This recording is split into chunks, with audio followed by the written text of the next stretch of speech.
Bonjour, nous allons donc parler maintenant des risques du changement climatique dans les Outre-mer avec mes invités aujourd'hui. Donc, j'ai Jean-Noël Degrasse à côté de moi qui est donc responsable de Météo France en Martinique.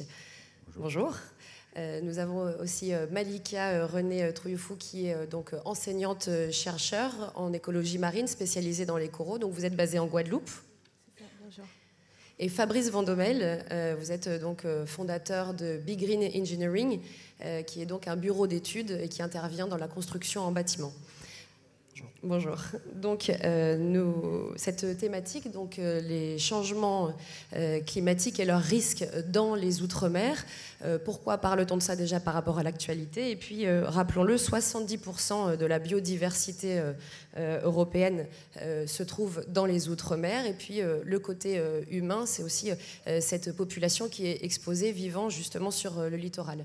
Donc, on va revenir sur la thématique précédente.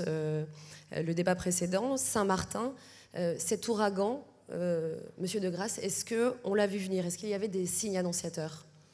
Alors, on l'a vu venir à grande échelle, certes, parce qu'il y a quand même des éléments dans le changement climatique qui vont dans le sens d'avoir plus de phénomènes extrêmes. Mais il faut faire très, très, très attention. Le changement climatique, c'est une réalité outre-mer. C'est une réalité partout dans les îles.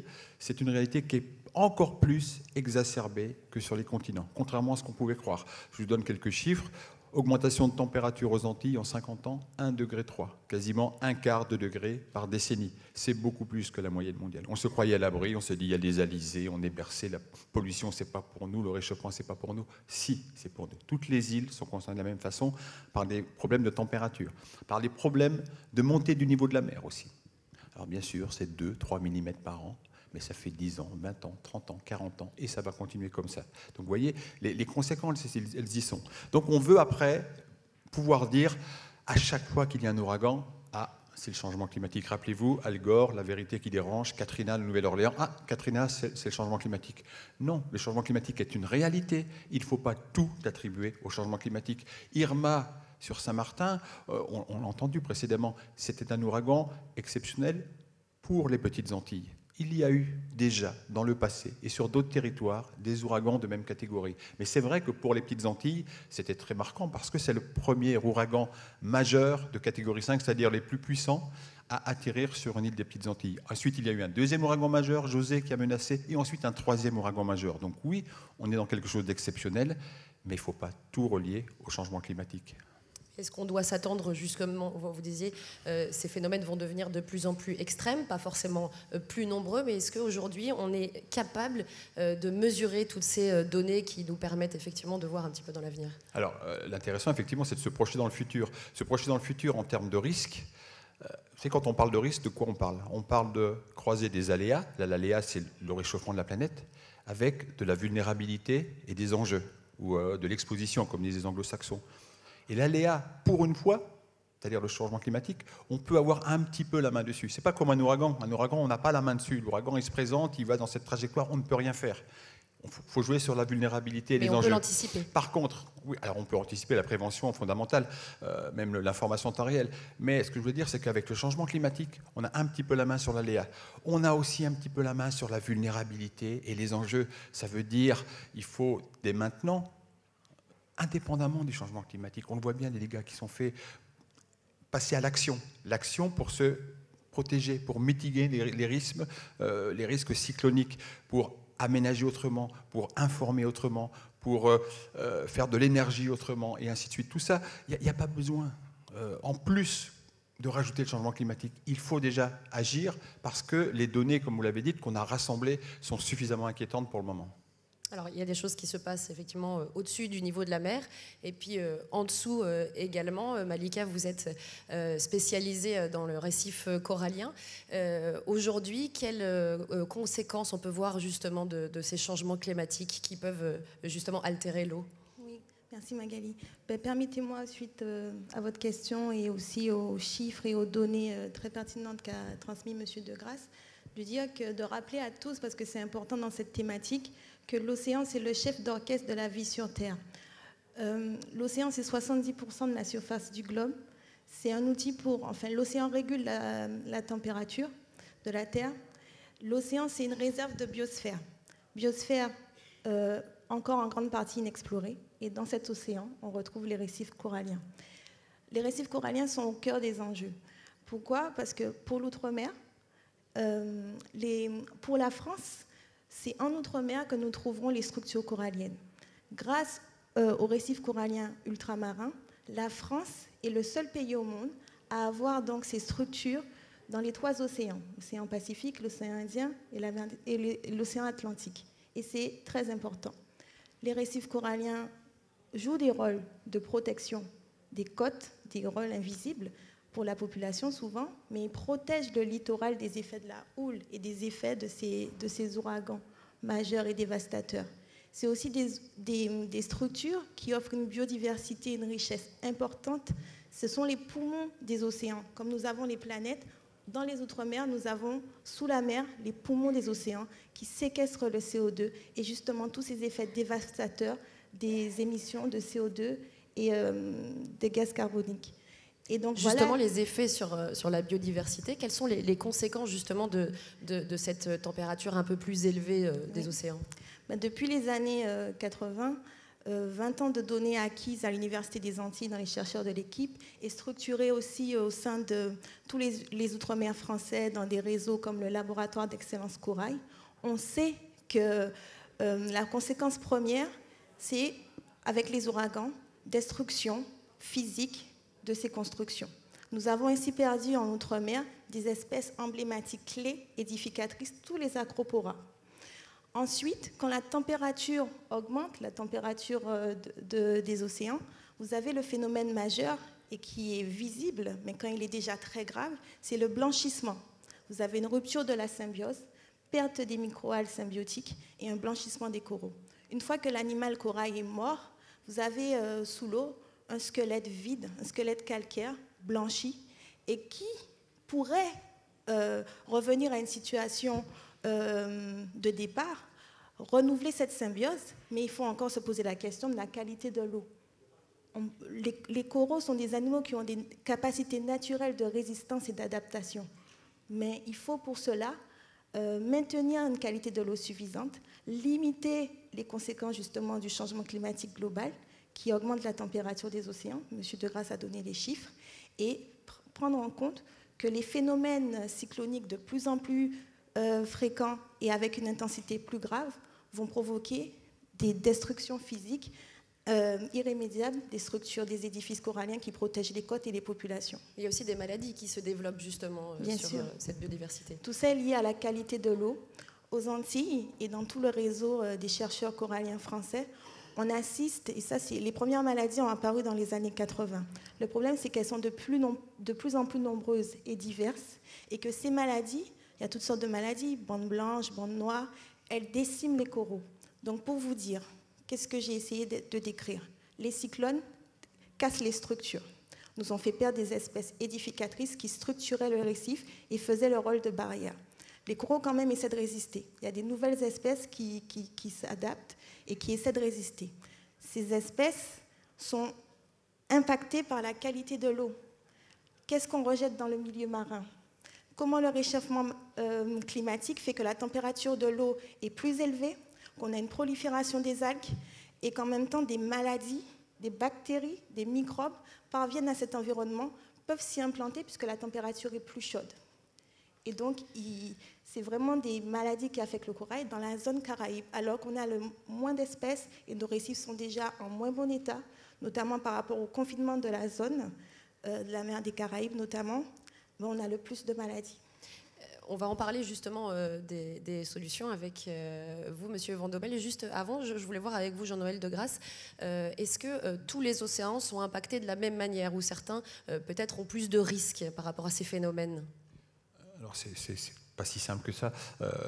L'augmentation de la température superficielle de l'océan, même la montée du niveau de la mer, c'est très lié à tout ce qui se passe sous l'océan. Il y a des tas de courants, il y a des tas de phénomènes. On a déjà du mal avec l'atmosphère. Imaginez comme on a du mal à comprendre tout ce qui se passe dans l'océan. Et votre question, elle me donne forcément l'opportunité de dire quelque chose d'important, c'est de passer à l'action. Oui, c'est maintenant. Il faut arrêter de tergiverser. Est-ce qu'il faut y croire? Est-ce qu'il ne faut pas y croire? Quelle est la contribution de l'homme?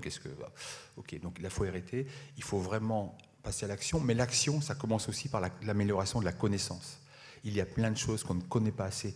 Et je trouve que, je ne sais pas si c'est vous qui l'avez fait, mais le plateau est relativement bien constitué parce qu'effectivement, il faut mettre des institutions scientifiques, il faut mettre de la recherche, de la science, il faut mettre du partenariat privé et des gens qui développent et qui adaptent des choses, qui innovent. Et parce que sans l'amélioration de la connaissance, on ne sera pas une bonne aide à la décision. Et ça, c'est très important. C'est ce qu'il faut maintenant. Il faut pouvoir décider des choses et avoir de l'aide à la décision. Alors justement, la connaissance et les effets pour, par exemple, après les constructions, on va en parler avec vous, Monsieur Vandomel, puisque vous êtes fondateur de ce bureau d'études qui intervient donc pour la construction en bâtiment. Aujourd'hui, on le voit donc, par rapport à ces changements climatiques, il y a aussi des façons différentes de construire. Oui, tout à fait. Je souhaiterais rebondir sur l'intervention qui a précédé notre table ronde. Je crois qu'il ne faut pas aujourd'hui opposer développement économique et développement durable. C'est-à-dire qu'au-delà de cette question de changement climatique, il y a une question comportementale, de remise en cause de nos modèles économiques dans nos milieux insulaires. Les territoires d'outre-mer, il n'a pas été pour l'instant défini et confirmé que ce sont ceux qui sont à l'origine du réchauffement climatique de par leur activité. Néanmoins, nous sommes sur des territoires relativement petits, insulaires, très fragiles, avec une richesse au niveau de la biodiversité qui a été rappelée. Et il s'agit aujourd'hui donc de réfléchir à l'échelle locale sur à la fois des réglementations qui soient plus adaptées. Aujourd'hui, nous avons un alignement normatif sur l'Europe qui n'est pas forcément celui qui conviendrait le mieux à nos territoires. Donc ces éléments climatiques extrêmes sont là pour le rappeler. Donc il faut adapter les conditions, les réglementations à l'échelle de nos départements. Travailler sur les filières, c'est aussi, au-delà des catastrophes, des pertes de vie, etc., je dirais que cette problématique de changement climatique, on doit aussi la voir comme une opportunité pour nous, aujourd'hui, également de développer nos régions sur le plan économique grâce à la recherche et le développement, grâce à l'innovation, grâce aux nouvelles filières qu'on doit mettre en place pour justement nous permettre de régler ce problème et de s'adapter et de créer cette résilience. Et effectivement, donc, travailler sur les meilleurs matériaux, les meilleures manières de concevoir, de construire, c'est ça, concrètement, c'est un enjeu. Vous proposez des matériaux peut-être de construction différents pour justement faire face à ces risques climatiques. J'évoquais dans le début de mon propos donc l'exemple de l'hôtellerie, donc de la reconstruction effectivement de l'hôtellerie. Il existe aujourd'hui des normes et des référentiels comme Green Globe qui permettent justement de garantir un certain nombre de prises en compte au niveau de l'enveloppe du bâtiment, mais également au niveau de l'exploitation sur la maîtrise de l'énergie, sur les rejets qui sont faits en termes d'assainissement, etc. Donc on ne peut plus construire sans se poser de questions. Le récif littoral, la côte est d'une manière générale un milieu qui est relativement sensible. Les ressources halieutiques sont en nette diminution. On a l'élévation au niveau de la mer. Donc ça veut dire quand même qu'on ne peut pas reproduire les mêmes schémas. Donc il s'agit quand même, effectivement, de mobiliser toute la compétence. Et vous avez évoqué tout à l'heure de la donnée. Donc aujourd'hui, il nous faut constituer de la donnée. Pourquoi ? Parce que la donnée, c'est ce qui nous permet de nous projeter sur l'avenir grâce à l'analyse, à l'interprétation. Donc on n'est plus dans des objectifs de moyens, on est dans des objectifs de performance. C'est de ça dont il s'agit. Et c'est vrai que nous sommes, nous, des acteurs qui sommes directement concernés par ces problématiques-là, puisque nous vivons au quotidien, en fait, ces changements, nous les voyons, nous les constatons, et notre présence ici, elle est aussi pour passer un message, et vous l'avez rappelé, le temps n'est plus à se poser la question de savoir s'il faut agir. Il faut le faire, et en tout cas, il faut faire savoir que nous sommes déjà dans l'action. Alors, agir justement avec ces réglementations en fait, européennes qui ne sont pas forcément adaptées à nos territoires. Madame Trouillefou, on en a parlé effectivement. Récemment, la Commission européenne en fait, a annoncé une nouvelle stratégie pour l'application de l'article 349 qui effectivement permet à ce que les spécificités en fait, des Outre-mer soient un peu plus reconnues et puissent avoir finalement d'autres amendements qu'une réglementation européenne qui s'applique partout. Vous, aujourd'hui, concrètement, vous voyez sur votre territoire, par exemple, une réglementation européenne qui n'est pas adaptée? Oui, tout à fait. Je donne un cas simple. En plus des effets du changement climatique global, nous avons des pressions locales qui s'appliquent. Donc, les eaux usées et l'assainissement. On sait très bien que c'est une problématique majeure outre-mer. Si on prend l'exemple donc des normes européennes, des directives cadres sur la qualité des eaux qui sont rejetées, on voit bien qu'il ne peut pas y avoir coïncidence les normes en Europe et en Outre-mer. Pourquoi? Une raison simple. On va parler d'eau tropicale située entre la température de l'eau, simplement 22-29 degrés pour les Outre-mer. Les normes, les seuils normatifs pour la qualité de ces eaux usées font que les eaux usées à ces seuils-là, avec la température de l'eau en zone tropicale, on va avoir cette prolifération des algues. On encourage et on laisse proliférer ces algues. Ces algues, j'insiste et je le dis, elles étouffent le récif. En fait, elles asphyxient le récif. Donc, déjà dans la qualité d'assainissement de l'eau, des eaux usées, des rejets, il faudrait revoir ces normes et tenir compte que dans les eaux ultramarines, il y a des structures, il y a des écosystèmes précieux et utiles, et donc adapter ces normes. Vous êtes chacun d'une destination différente, donc pour conclure, est-ce que vous avez chacun un mot pour votre destination? Donc Jean-Noël Degrasse déjà pour la Martinique, mais très rapidement. Oui, je crois qu'il est important aussi c'est difficile de le comprendre, mais de dire que c'est aussi une opportunité. Les changements climatiques, les risques majeurs doivent être une opportunité d'innover, de développer. Je prends juste l'exemple de la construction.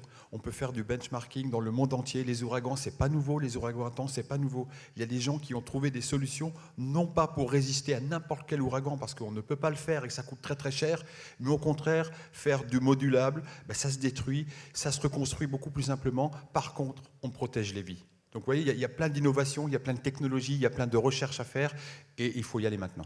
Et pour terminer peut-être avec La Réunion, est-ce qu'aujourd'hui la population est assez sensibilisée à ces risques de changement climatique? Je crois que la population, elle est extrêmement sensibilisée et je trouve qu'elle a un rôle moteur dans les réactions et les actions qui peuvent être menées. Aujourd'hui, on voit beaucoup de collectifs citoyennes et beaucoup de projets qui émergent parce que je crois qu'il est au-delà de la problématique économique, il y a aussi un problème de santé publique qui touche donc les personnes qui vivent dans nos territoires. Et effectivement, je pense qu'associer les réflexions par département, ça me semble moins pertinent. Une réflexion globale et effectivement permettre l'échange permanent entre les différentes structures des Outre-mer ne peut que nous permettre d'avancer, d'améliorer et de construire l'avenir durablement. Merci à vous, merci beaucoup.